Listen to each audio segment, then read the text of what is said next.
नमस्कार। व्याख्यान में आप सबका स्वागत है। इस व्याख्यान में हम संज्ञा प्रकरण के तुल्यास प्रयत्नम सवर्णम सूत्र से आगे के सूत्रों का क्रमशः अध्ययन करेंगे। इन सूत्रों में प्रथम सूत्र है अणुदित सवर्णस्य चा प्रत्यय। अतः सर्वप्रथम इसी सूत्र का अर्थ जानेंगे। सूत्र का अर्थ हम वृत्ति की सहायता से पढ़ेंगे। उससे पूर्व हम सूत्र के शब्दों को अलग अलग करते हैं। आण उदित सवर्णस्य च अप्रत्यय। अब हम वृत्ति को पढ़ते हैं। वृत्ति इस प्रकार है सूत्र की। प्रतीयते विधीयते इति प्रत्यय। प्रतीयते अर्थात विधीयते, जिसका विधान किया जाता है वह प्रत्यय होता है।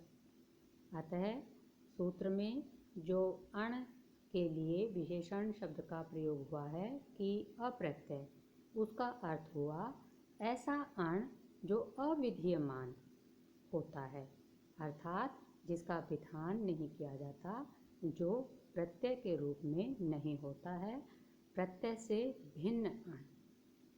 और उदित सवर्णस्य संज्ञासात्, सवर्ण के संज्ञक होते हैं, अर्थात ऐसा अण जो अविधीयमान होता है, जो प्रत्यय से भिन्न होता है वह, और उदित वर्ण सवर्ण के संज्ञक होते हैं। आगे बताया जा रहा है अत्रैवाण परेण नकारेण। अत्र एव अण, यहाँ ही अण का संबंध परेण नकारेण, बाद वाले नकार से है। अर्थात यहाँ से तात्पर्य है कि केवल इस सूत्र में अण में जो ण आया है वह माहेश्वर सूत्रों में बाद वाले नकार के लिए आया है। ऐ के साथ हम कौन सा नकार ग्रहण करेंगे? जो माहेश्वर सूत्रों में बाद में आया है। कु चु टू तु पु एते उदित है। अब उदित को समझाया जा रहा है कि उदित वर्ण कौन से होते हैं? कु चु टू तु पु, जिन्हें हम कवर्ग, चवर्ग, टवर्ग, तवर्ग, पवर्ग कहते हैं। ये उदित क्यों कहलाते हैं? क्योंकि इनके उ की इत संज्ञा होती है। कु चु टू तु पु में जो उ है उनकी इत संज्ञा हो जाती है, और ये क च ट थ प रह जाते हैं, तथा ये क आदि भी अपने साथ साथ अपने वर्ग के सभी वर्णों के बोधक होते हैं। वृत्ति के आगे के अंश को पढ़ने से पूर्व हम यहाँ जो अप्रत्यय आया है, जो उदित है, और जो अण आया है, इसके बारे में थोड़ा और समझने का प्रयास करते हैं कि यहाँ यह आया है कि अण प्रत्यय से भिन्न होना चाहिए, इसलिए कि अण प्रत्यय का विधान आदेश के रूप में भी पाणिनीय व्याकरण में किया गया है। जैसा कि हमने माहेश्वर पद की उत्पत्ति के समय समझा था कि यह पद महेश्वर शब्द से तद्धित अण प्रत्यय होकर बनता है, तो वहाँ जो अण है वह प्रत्यय का है। इसलिए उसका निषेध करने के लिए यहाँ पर यह स्पष्ट किया गया है कि यहाँ जिस अण की बात की जा रही है वह प्रत्यय से भिन्न समझना चाहिए। अब हम यह तो समझ गए कि यहाँ जो अण है वह प्रत्यय से भिन्न हम ग्रहण करेंगे, किंतु अब हमारे सामने यह शंका हो सकती है कि अण प्रत्याहार दो हैं, तो हम कौन से प्रत्याहार को यहाँ ग्रहण करें? तो उसके लिए वृत्ति में ये बताया गया है कि केवल इस सूत्र में अण के रूप में हम उस प्रत्याहार को लेंगे जिसमें अ के साथ बाद वाले ण को जोड़कर जो प्रत्याहार बनाया गया है, जिसमें अ ई उ री री ए ओ ऐ औ ह य व र ल ये वर्ण आते हैं। यहाँ एव शब्द का प्रयोग किया गया। इसका तात्पर्य यह है कि केवल इस सूत्र में ही हम अण के इस रूप को ग्रहण करेंगे। इसके अतिरिक्त सर्वत्र हम अण जो प्रथम वाला ण है अ के बाद, उस अ के बाद जो पहले वाले ण को जोड़कर जो प्रत्याहार बनता है उसी को ग्रहण करेंगे, जिसमें अ ई उ ये तीन वर्ण आते हैं। इस तरह से यहाँ पर इस बात को विशेष रूप से समझाया गया है कि जो माहेश्वर सूत्रों के आधार पर दो अण प्रत्याहार बनते हैं, उनमें से इस सूत्र में बाद वाले नकार को जोड़कर बनाए गए प्रत्याहार को हम ग्रहण करेंगे। शेष जगह हम अ, ई, उ इन 3 वर्णों वाले अण को ग्रहण करेंगे। अब यहाँ पर जो उदित आया है उनके लिए हम पहले भी चर्चा कर चुके हैं कि ये कु, चोटू, तुकु आदि जो है ये अपने अपने वर्ग के बोधक होते हैं। उस वर्ग के सभी वर्णों को इनमें ग्रहण किया जाता है सवर्ण होने के कारण।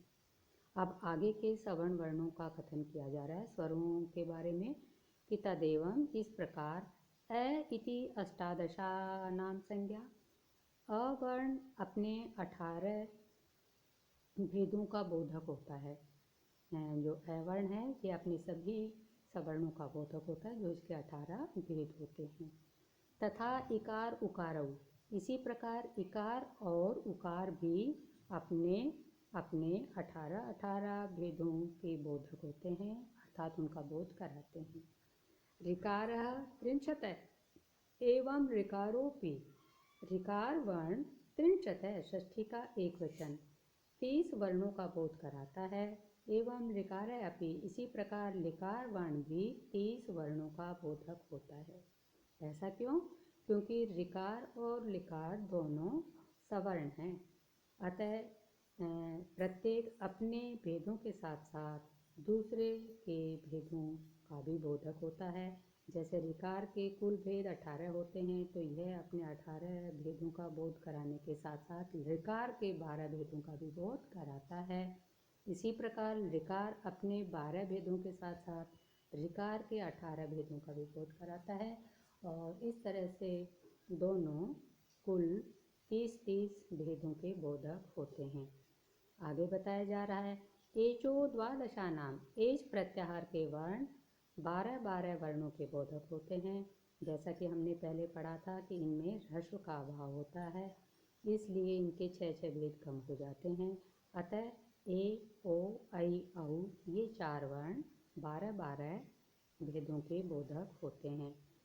अनुनासिक भेदेन यवलाद विधा, वृत्ति में आगे समझाया गया है कि अनुनासिक और अनुनासिक के भेद से य, व और लय वर्ण दो प्रकार के होते हैं।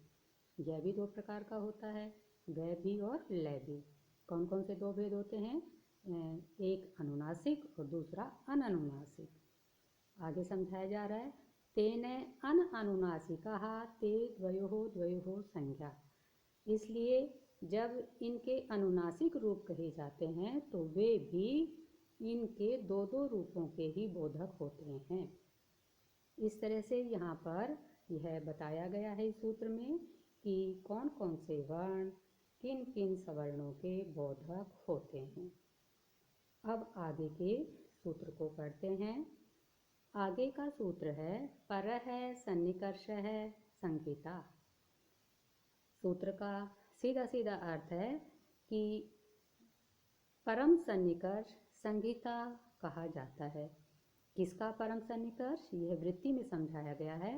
वर्णानाम अतिशयित सन्निधि ही संहिता संज्ञा। यहाँ समझाया गया है कि वर्णों की अतिशयित सन्निधि को संहिता कहा जाता है, अर्थात वर्णों के अत्यंत सामीप्य का नाम संहिता है, जिसे हम संधि भी कहते हैं। अगला सूत्र है हलोनंतरा संयोग। यहाँ पर हलय का विशेषण है अनंतरा। हलय शब्द हल शब्द का प्रथमा का बहुवचन है, इसके लिए यहाँ पर यह विशेषण पद प्रयुक्त हुआ है अनंतरा, जिसका अर्थ होता है अंतर से रहित हल संयोग कहे जाते हैं, अर्थात व्यवधान से रहित हल वर्ण या व्यंजन वर्ण संयोग कहे जाते हैं। किसके व्यवधान से रहित? यह वृत्ति में स्पष्ट किया गया है। अजभिर व्यवहिता हलय संयोग संज्ञा स्युः। यहाँ अच मूल शब्द है, च को ज हो गया है, तो इसका अर्थ होगा अचों के व्यवधान से रहित हल वर्ण संयोग कहे जाते हैं। अर्थात ऐसे हल वर्ण या व्यंजन वर्ण जिनके बीच में स्वर वर्णों का व्यवधान नहीं होता है, उनको संयोग कहा जाता है, अर्थात वे आपस में संयुक्त हो जाते हैं। अगला सूत्र है सुप्तिंगंतम पदम। इसका हम संधि विच्छेद करें तो होगा सुबंतम तिंगंतम पदम। इसकी वृत्ति इसी के अनुरूप की गई है। सुबंतम तिंगंतम च पद संज्ञम स्यात्। सुबंत और तिंगंत की पद संज्ञा होती है। सीधा सा ही अर्थ है इसका, अर्थात जो सुबंत और तिंगंत शब्द होते हैं वे पद कहे जाते हैं। सुबंत से तात्पर्य ऐसे संज्ञा और सर्वनाम शब्दों से है जिनके अंत में सुप प्रत्यय जुड़े होते हैं।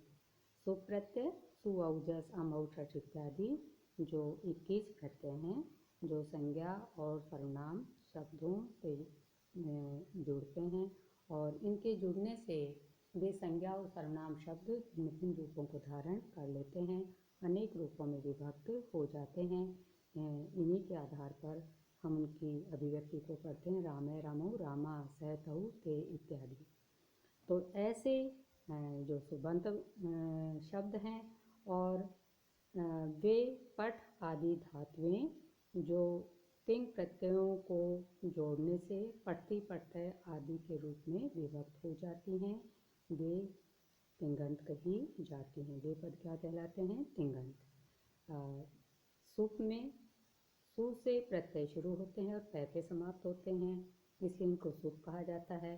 और तिंग प्रत्यय ती से प्रारंभ होकर ग पे समाप्त होते हैं, इसलिए इनको तिंग कहा जाता है, जिनके बारे में हम आगे और विस्तार से समझेंगे।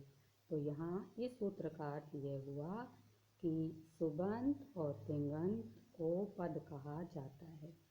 संस्कृत में इन प्रत्ययों को जोड़ने से शब्द जो नाम संज्ञा सर्वनाम शब्द हैं और जो भू आदि धातुएं हैं वे पद बनकर ही प्रयुक्त होती हैं।